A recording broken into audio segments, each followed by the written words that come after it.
Bonjour à toutes et à tous. Bienvenue dans ce nouvel épisode spécial Culture Design. Il est temps d'asseoir les femmes.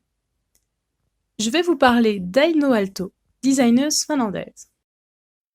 Vous connaissez peut-être son mari, Alvar Aalto, célèbre pour son fauteuil Pemio, mais sûrement moins sa femme, qui a fait de grandes choses elle aussi.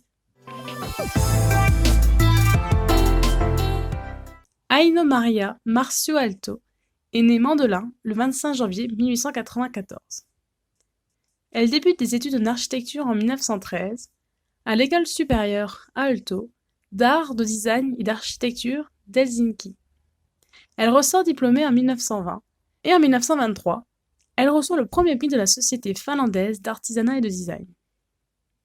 Pendant cette période, elle collaborera avec plusieurs architectes avant de s'associer avec son mari.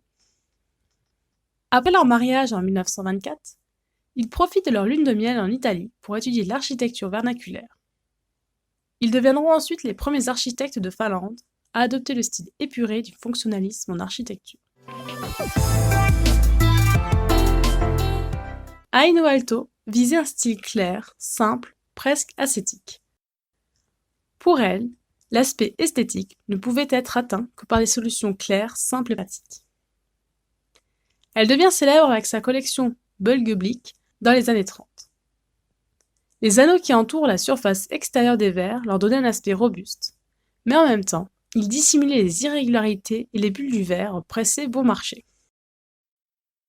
Les aspirations sociales d'Aino se reflétaient dans les plans qu'elle élaborait pour améliorer l'environnement des plus jeunes, tels que les jardins d'enfants et des centres de santé pour enfants. Elle s'intéressait également aux cuisines et aux petits appartements. En plus de l'architecture et du mobilier, Aino Aalto a conçu la décoration intérieure de différentes villas, ainsi que le sanatorium de Pemio. Elle dessina aussi beaucoup de verreries pour Iittala, et certaines de ses copies de vases sont toujours commercialisées, notamment par Ikea. Elle collaborera aussi avec son époux au design du célèbre vase Savoy. En 1935, le couple Aalto fonde Artek, une entreprise pour vendre leur propre mobilier. Aino Aalto reçoit en 1936 la médaille d'or pour les verres et le design de son stand à la 6e Triennale de Milan.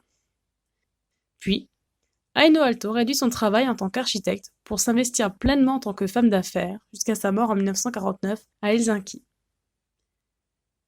C'est au cours de ses nombreux voyages à l'étranger qu'Aino s'est inspirée des produits adaptés à la vente et a examiné les gammes de produits des magasins de meubles qu'elle considérait comme exemplaires. Ainsi, elle a pu développer la société avec talent sur la scène internationale avec une identité basée sur des matériaux authentiques et un art considéré comme moderne. La mort d'Aino, au milieu de nombreux projets importants, sera une expérience traumatisante pour Alvar Aalto, qui ne parlera quasiment plus d'elle à la fin de sa vie.